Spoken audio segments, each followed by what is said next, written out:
प्यारे बच्चों, कैसे हैं आप सभी। आज हम आपके लिए कक्षा 5 का पाठ नंबर 9 जो है एक माँ की बेबसी एक माँ की बेबसी जो है वो हम लेकर आए हैं। आज इसके बारे में हम पढ़ेंगे। असल में ये एक पाठ नहीं है, ये एक कविता है, यानी कि एक पोयम है जिसके बारे में हम आज बात करने वाले हैं। और आज हम इसको पूरा पढ़ेंगे, इसके वर्ड मीनिंग भी करेंगे, सब कुछ इसका कवर करेंगे आज सारे पॉइंट। लेकिन जो अब इसका जो दूसरा जो यानी कि इसके प्रश्न उत्तर है वो हम नेक्स्ट वीडियो में करेंगे।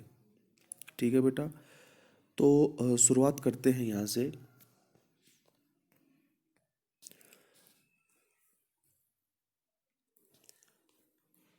इस कविता को पढ़ते समय आँखों के सामने कई चित्र बनते हैं। बचपन का चित्र, बचपन के खास समय, खेल और साथियों का चित्र। उन साथियों में एक खास साथी रतन का और एक माँ का चित्र।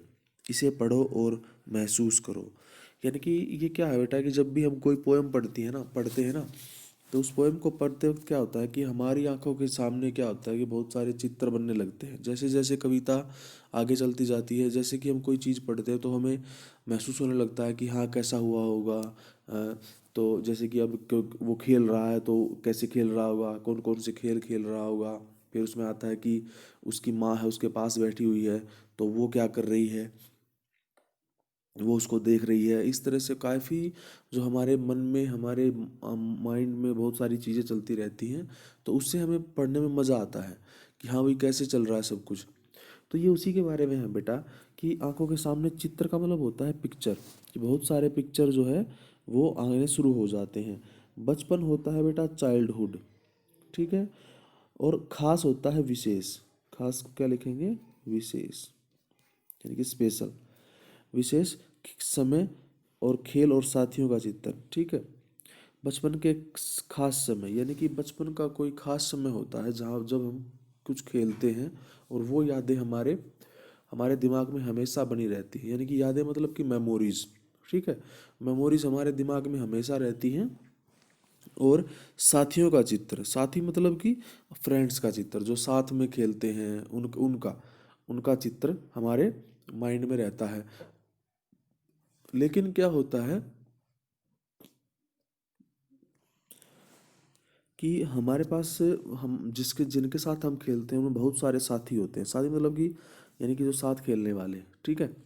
तो हमारे साथ क्या है, हमारे बहुत सारे फ्रेंड्स होते हैं।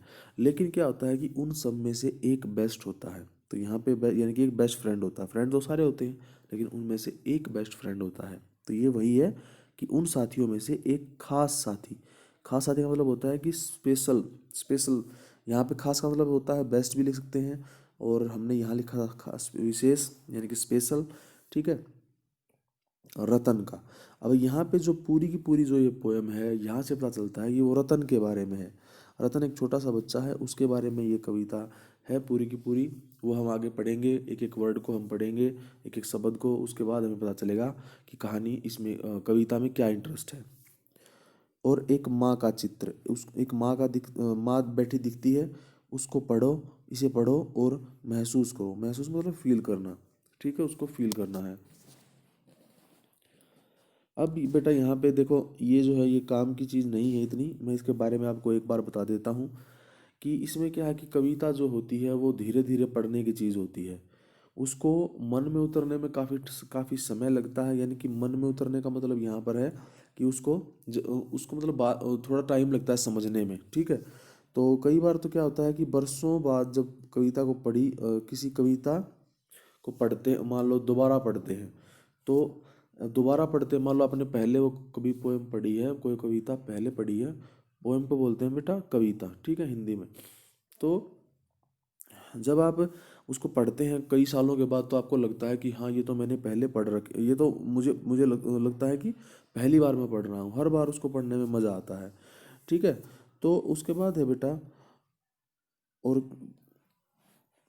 अब कविता कहानी सबके साथ यह होता है, इसलिए हम इससे वंचित होने की जरूरत नहीं है कि हमें कविता इस एक बार में पूरी तरह समझ में आ रही है या नहीं आ रही है। तो बेटा इसमें सिर्फ क्या करना है कि इसमें सिर्फ ये रखना है, यही बात दी गई है कि अगर अगर हमें कोई कविता है, कोई पोएम है या कोई स्टोरी है, कहानी हमें एक बार में समझ में नहीं आ रही तो नो प्रॉब्लम। लेकिन अभी अभी हमें उसमें से क्या है कि हमारे माइंड में अगर एक पिक्चर बन जाती है, अगर मान लो कोई पोएम हम पढ़ रहे हैं, कोई कविता हम पढ़ रहे हैं, अगर उसको पढ़ते पढ़ते हमारे माइंड में एक पिक्चर बन जाती है, एक सीन बन जाता है कि ऐसे इस तरह से खेल रहे होंगे, इस तरह से वो नहीं बोल रहा होगा रतन, तो वो भी सक्सेसफुल हो जाती है। कि अगर इतना भी हमें पता चल जाता है हमारे माइंड में कि हाँ भाई, हमें हमारे माइंड में एक सीन बन गया है, तो वो सीन हमें बहुत बहुत सालों तक याद रहता है, और क्या पता हम उसको कभी भूलें ही ना। ठीक है, तो चलिए हम शुरुआत करते हैं यहाँ से। मैं पहले इसको पूरे को पढ़ूंगा, उसके बाद इसके वर्ड मीनिंग बताऊंगा और इसको इसकी ट्रांसलेशन करूंगा इसको। ठीक है। न जाने किस अदृश्य पड़ोस से निकल कर आता था वह, खेलने हमारे साथ रतन जो बोल नहीं सकता था, खेलता था हमारे साथ एक टूटे खिलौने की तरह, देखने में हम बच्चों की ही तरह था, वह भी एक बच्चा, लेकिन हम बच्चों के लिए एक अजूबा था। अजूबा मतलब कि मतलब उनको समझ हमसे अलग था, क्योंकि अजूबा मतलब कि वंडर, जैसे वो 7 वंडर्स है ना, दुनिया में 7 वंडर्स हैं, तो वो क्या है, जैसे कि ताजमहल हो गया, इस तरह से है ना, तो वैसे ही वो अजूबा था। ठीक है, उनकी बात इस तरह से कर रहे हैं कि क्योंकि हमसे भिन्न था, भिन्न मतलब अलग होता है, थोड़ा घबराते भी थे हम उससे, क्योंकि समझ नहीं पाते थे उसकी घबराहटों को, न इशारे में कही उसकी बातों को, न उसकी भयभीत आंखों में हर समय दिखती उसके अंदर की छटपटाहटों को। जितनी देर वह रहता, पास बैठी उसकी माँ निहारती रहती उसका खेलना। अब जैसे जैसे कुछ बेहतर समझने लगा हूँ, उसकी भाषा जो बोल नहीं पाते हैं, उसकी नहीं बेटा उनकी है, उनकी भाषा जो बोल नहीं पाते हैं, याद आती है रतन से अधिक उसकी माँ की आंखों में झलकती उसकी बेबसी। और ये इसके जो कवि हैं वो है राजेश जोशी। तो अब मैं एक एक को इसका शब्द है वो पढ़ूंगा और सारा आपको एक्सप्लेन करने वाला हूँ। आप भी इसको एक बार पढ़ेंगे पूरा, पहले सबसे पहले कोई भी आप कविता है उसको पहले आप पूरा पढ़िए, उसके बाद उसकी ट्रांसलेशन करेंगे, वर्ड मीनिंग करेंगे, और अभी अपना पेंसिल ले लीजिए, साथ में लिखते रहेंगे।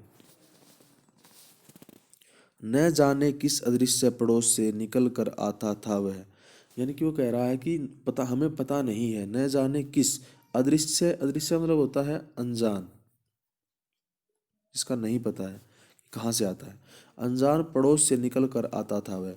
इसका मतलब बेटा ये है कि हमको नहीं पता है कि वो कहाँ से आता था, किस अनजान पड़ोस से आता था। खेलने हमारे साथ रतन जो बोल नहीं सकता था, यानी कि हमारे साथ क्या करना आता था, खेलने हमारे साथ रतन जो बोल नहीं सकता था, यानी कि रतन है वो लड़का जो अदृश्य पड़ोस से आता था हमारे साथ खेलने के लिए, लेकिन वो बोल नहीं सकता था, खेलता था हमारे साथ एक टूटे खिलौने की तरह। अब यहाँ पे टूटे खिलौने का मतलब ये है कि अब टूटा टूटा खिलौना क्या होता है कि मान लो हमारे पास कोई टॉय है, कोई खिलौना है, टॉय को क्या बोलते हैं हिंदी में, खिलौना बोलते हैं। और अगर वो टॉय जो है वो टूट जाता है, वो खिलौना टूट जाता है, तो हम क्या करते हैं, हम उसके साथ वैसे ही उसको जोड़ते हैं, कभी कभी उसको जोड़ते हैं, कभी उसके साथ वैसे टूटे के साथ ही खेलते हैं, तो हम उसको अच्छी तरह से नहीं, उससे अच्छी तरह से नहीं खेल पाते हैं, है ना। जैसे कि हमारे पास कोई गाड़ी है, और अगर उस गाड़ी का पहिया टूट जाता है, उसके पहिए टूट जाते हैं चारों, या वो बीच से टूट जाती है, तो वो चल नहीं पाती है। लेकिन आपने देखा होगा कि कई बच्चे क्या करते हैं, उस टूटी हुई गाड़ी से भी खेलते रहते हैं, है ना। तो वो क्या है कि वो टूटी हुई गाड़ी से भी खेल रहे हैं, लेकिन टूटी हुई गाड़ी से खेल रहे हैं तो इसका मतलब क्या है, खेल तो रहे हैं, लेकिन क्या वो अच्छी तरह चल रही है, नहीं चल रही है। तो वैसे ही ये कह रहे हैं, खेलता था हमारे साथ एक टूटे खिलौने की तरह। यानी कि हमारे साथ खेल तो रहा था लेकिन अच्छी तरह नहीं खेल रहा था। तो इसमें इसका मतलब ये है कि जिस तरह टूटे हुए खिलौने से हम खेल तो सकते हैं लेकिन अच्छी तरह नहीं खेल सकते हैं, वैसे ही क्या है, रतन क्या कर रहा था, हमारे साथ खेल तो रहा था लेकिन वो अच्छी तरह से नहीं खेल रहा था। देखने में हम बच्चों की ही तरह था, वह भी एक बच्चा। वो कह रहे हैं कि देखने में हम बच्चों की ही तरह था, वह भी एक बच्चा, यानी कि देखने में तो वो हमारी तरह ही एक बच्चा था, लेकिन हम बच्चों के लिए अजूबा था क्योंकि हमसे भिन्न था। हम बच्चों के लिए अजूबा का मतलब यहाँ पे क्या है कि वैसे सरप्राइज था हमारे लिए। सरप्राइज मतलब क्या कहेंगे उसको, विशेष कह सकते हैं, ठीक है। अजूबा था वो, अजूबा या खास भी कह सकते हैं, हमारे लिए वो खास था। तो और ठीक है, अजूबा मतलब वंडर, ठीक है, क्योंकि हमसे भिन्न था। अब यहाँ पे भिन्न का मतलब होता है डिफरेंट, यानी कि अलग था। अब वो देखने में क्या है हमारे लिए, था तो वह एक बच्चा ही, लेकिन हमारे लिए अजूबा था क्योंकि हमसे अलग था वो। क्योंकि हमसे भिन्न मतलब अलग था, देखने में हमसे अलग था क्योंकि वो खेल रहे थे और वो नहीं खेल रहा था। इस तरह से क्या है कि मतलब वो मैंने बताया ना अभी कि वो टूटे हुए खिलौने की तरह, मतलब कि वो खेल तो रहा है लेकिन अच्छे से नहीं खेल रहा है। तो अगर आप सोचो कि आप कोई गेम खेल रहे हैं और अगर कोई बच्चा आपके साथ में, कोई बच्चा है और अगर वो अच्छी तरह से नहीं खेल रहा है तो आप क्या सोचेंगे, आप सोचेंगे कि अरे ये तो ऐसे ही है, इसको खेलना नहीं आता है ना, तो इसके साथ इसको मत खिलाओ, है ना, ये हमें जैसे कि हमारी हमें जो भी हम खेल रहे हैं उसमें हम हार जाएंगे, हम लॉस कर देंगे, है ना, हम जीत नहीं पाएंगे, ठीक है। तो इस तरह से क्या होता है कि उस तरह से उसी को भी, वे भी उसको ऐसे ही ट्रीट कर रहे थे कि वो अजूबा है और वो हमसे अलग है। आगे है बेटा, थोड़ा घबराते भी थे उससे, हम उससे क्योंकि समझ नहीं पाते थे। हम अब ये कहता है कि हम उससे थोड़ा घबराते थे। अब घबराने का मतलब क्या है कि देखो, अगर आपके पास कोई आता है और वो आपके साथ बोले ही ना, बस आपको देखता रहे, आप उससे बोले हैं वो तब भी ना बोले, तो क्या लगेगा, आपको कैसा लगेगा। और आपको पता ही नहीं है कि वो बोल पाता है कि नहीं बोल पाता है ना, तो आपको अजीब लगेगा कि बोल ही नहीं रहा है। आप उसे बार बार बोलने को कहोगे लेकिन वो बोलेगा ही नहीं, क्योंकि तो उसको बोलना ही नहीं आता है ना, तो वो बोलेगा कैसे। तो अगर वो बोल नहीं पाएगा तो आपको अजीब लगेगा, और क्योंकि वो अपने अपने मन की बातें नहीं बता पाएगा कि वो क्या चाहता है, वो खेलना चाहता है कि नहीं चाहता है ना। तो ऐसे बच्चे क्या करते हैं, ऐसे बच्चों के लिए एक अलग से एक लैंग्वेज बनाई हुई है। वैसे सुन तो सकता है वो, लेकिन अपनी बातें कैसे बताएगा, इस तरह से उनके लिए एक साइन की लैंग्वेज होती है। साइन, हाथों की उंगलियां बनाकर कुछ इस तरह से उसको वो बताते हैं कैसे उनको क्या चाहिए है, क्या वो करना चाहते हैं। एक संकेत भाषा होती है, साइन लैंग्वेज जिसको बोलते हैं, ठीक है बेटा, संकेत भाषा, संकेत भाषा होती है। और अगर इसको इंग्लिश में कहें तो साइन लैंग्वेज,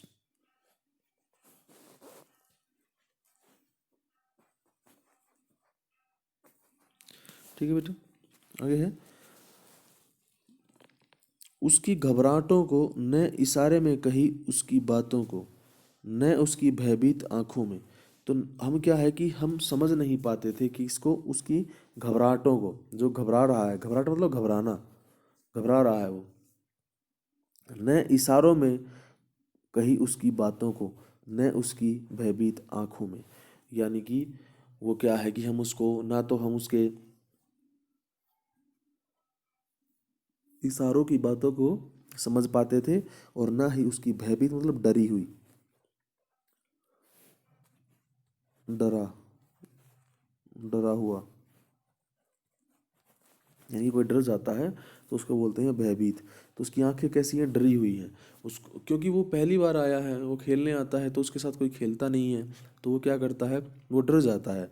तो डरा डरा रहता है, तो क्या करते हैं वो बताते हैं कि ना तो उसके इशारों को, इशारे मतलब साइन, ना तो उसके, वो अपने इशारों इशारों में अपनी बातें कहता है। अब देखो, अगर कोई तुम्हारे पास एकदम से आता है और वो बोल नहीं पाता है और वो साइन लैंग्वेज यूज़ करना शुरू कर देता है, यानी कि हाथों को बनाकर, हाथों को, उंगलियों को बनाकर आपको समझाने लगता है, तो अगर आपको कोई साइन लैंग्वेज वो दिखा के आपको कुछ बातें बताने लगेगा, लेकिन आपको वो लैंग्वेज आती नहीं है, आपको पता नहीं है कि उन साइन का मतलब क्या है, जो वो हाथ करके उंगलियां करके दिखा रहा है, तो क्या करेंगे आप? आपको क्या करेगा? आपको थोड़ा सा अजीब लगेगा, है ना? आप उसको समझ ही नहीं पाएंगे। न उसकी भयभीत आंखों को, यानी कि और ना ही उसकी आंखों में, जो डरी हुई उसकी आंखें हैं, हम उसमें भी नहीं पढ़ पाएंगे कि उसमें वो कहना क्या चाहता है। अब देखो, अब आंखों का मतलब क्या है? आंखों का मतलब ये है कि जैसे जैसे आप बड़े हो जाते हैं, तो आप बड़े होते रहते हैं। जब आप छोटे होते हैं तो आपको नहीं पता चलता है कि क्या है, कौन सी लैंग्वेज है, क्या इसका मीनिंग है।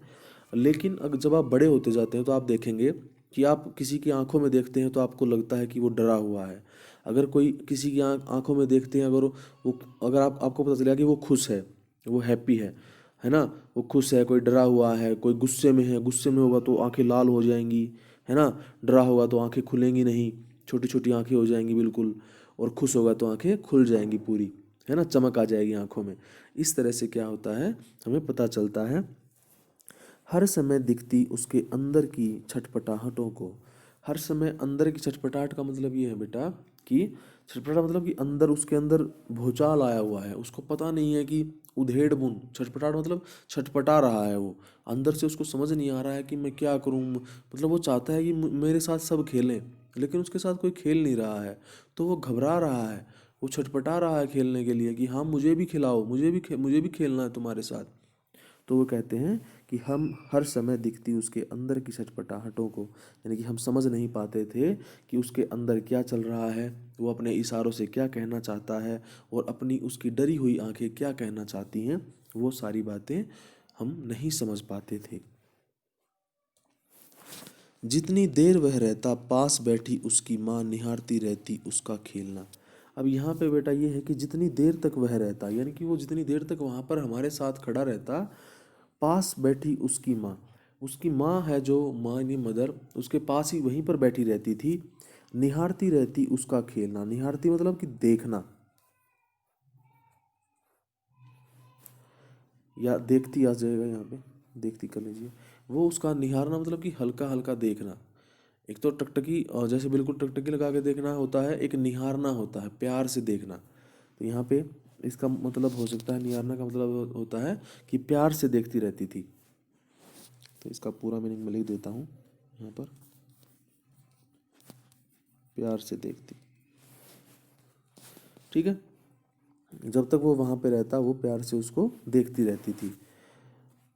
अब जैसे जैसे कुछ बेहतर समझने लगा हूँ, उनकी भाषा जो बोल नहीं पाते हैं, यानी कि वो कहते हैं, जो लेखक हैं वो कह रहे हैं, यानी कि जो कवि हैं वो कह रहे हैं कि अब कुछ, जैसे जैसे कुछ बेहतर, बेहतर मतलब कि अच्छा, बेहतर मतलब यानी वैसे गुड, गुड बेटर, यहाँ पे बेहतर का मतलब होता है, इंग्लिश में बोलेंगे तो बेटर, गुड बेटर बेस्ट, इस तरह से होते हैं ना। तो ये बेटर है यहाँ पे, कि अब मैं कुछ बेटर समझने लगा हूँ उनकी भाषा जो बोल नहीं पाते हैं। मुझे अब उनकी भाषा समझ में आने लगी है, क्योंकि मैंने बताया ना कि जैसे जैसे आप बड़े होते जाएंगे तो आपको उनकी भाषा समझ में आने लग जाएगी कि वो क्या कहना चाह रहे हैं, उंगलियों से बना के या इस तरह से इशारा करके। आगे है, याद आती रतन से अधिक उसकी माँ की आंखों में झलकती उसकी बेबसी। अब यहाँ पे क्या है कि देखो, अब अगर आपकी मदर है, आ, जैसे आपकी मदर है, आपकी माँ है, अगर आपको कोई प्रॉब्लम होती है, आपको कोई दुख होता है, कोई चोट लगती है, तो आपकी माँ को सबसे ज़्यादा दुख होता है ना। तो इसमें भी वही चीज़ है कि जब उसका बच्चा, यानी कि रतन जब खेल नहीं पाता था, वो वहीं पर उसको देखती रहती थी। वो अपने बच्चों के साथ नहीं खेल पाता था, वो अपने आप ही खेलता था, है ना। इस तरह से मान लो अलग होकर खेलने लग गया, या उन बच्चों के साथ खेलने लग गया, तो क्या होगा कि उसको अच्छे से ट्रीट नहीं करेंगे वो, क्योंकि वो बोल नहीं रहा है, अपनी बातें बोल नहीं पा रहा है। तो क्या होगा फिर, उसकी जो माँ है, उसकी जो मदर है, वो क्या करेगी, उसको बुरा लगेगा, है ना। लेकिन उसकी माँ क्या है, उसकी माँ मजबूर है। उसकी माँ क्या कर सकती है, अब उसका बच्चा नहीं बोल पाता है तो वो क्या कर सकती है। तो यहीं पर है। अब मैंने बताया था कि जब उसके साथ, रतन के साथ अच्छे से नहीं खेल पाते हैं तो उसका मन छटपटाने लगता है, उसका मन करता है कि वो भी खेले, उसके साथ भी सारे खेलें, लेकिन उसके साथ कोई खेल नहीं रहा है। तो उससे क्या होता है, उससे ये होता है कि उसकी माँ जो है, उसकी माँ भी छटपटाने लगती है। उसकी माँ को भी लगता है कि मेरे बच्चे के भी साथ भी सब खेलें, मेरा बच्चा भी खुश रहे। तो वो वही बात है कि उसकी माँ की आंखों में झलकती उसकी बेबसी, बेबसी का मतलब यहाँ पे लिखेंगे मजबूरी। ठीक है बेटा, यहाँ पर क्या मतलब है उसका, मजबूरी। तो बेटा यहीं से इसका कविता का नाम आया है माँ की बेबसी। अब माँ की, ये राजेश जोशी जी ने लिखी है। माँ की बेबसी का मतलब क्या था कि माँ की, ये देखो यहाँ पे, माँ की मजबूरी, यानी कि एक माँ की मजबूरी कि एक माँ अपने बच्चे को जब दुख में देखती है, जब उसको कुछ वो अच्छा नहीं कर पाता है, तो माँ को सबसे ज़्यादा कैसे दुख होता है। ये कविता इस विषय में थी कि रतन को कैसे, रतन खेलने तो आता है लेकिन वो अच्छे से खेल नहीं पाता है। सभी उसे अच्छे से ट्रीट नहीं कर पाते हैं क्योंकि वे सबको अलग लगता है, क्योंकि वो बोलता नहीं है तो सबको लगता है कि ये तो अलग ही तरह का बच्चा है। ठीक है, तो ऐसा करने से क्या होता है कि उसकी जो माँ है वो यह देखकर सबसे ज़्यादा दुखी होती है, सबसे ज़्यादा बेबस हो जाती है कि मेरा बच्चा सबके साथ क्यों नहीं खेल पाता है, ये सबसे अलग क्यों है। तो उसकी माँ को बहुत दुख होता है। ठीक है बेटा, ये इसकी पूरी ट्रांसलेशन है। इसके सारे वर्ड मीनिंग जितने भी बनते थे मैंने लिखवा दिए हैं। ठीक है, नेक्स्ट वीडियो में हम इसके प्रश्न उत्तर करेंगे, उनको लिखेंगे। ठीक है बेटा, और मिलते हैं नेक्स्ट वीडियो में। Thank you.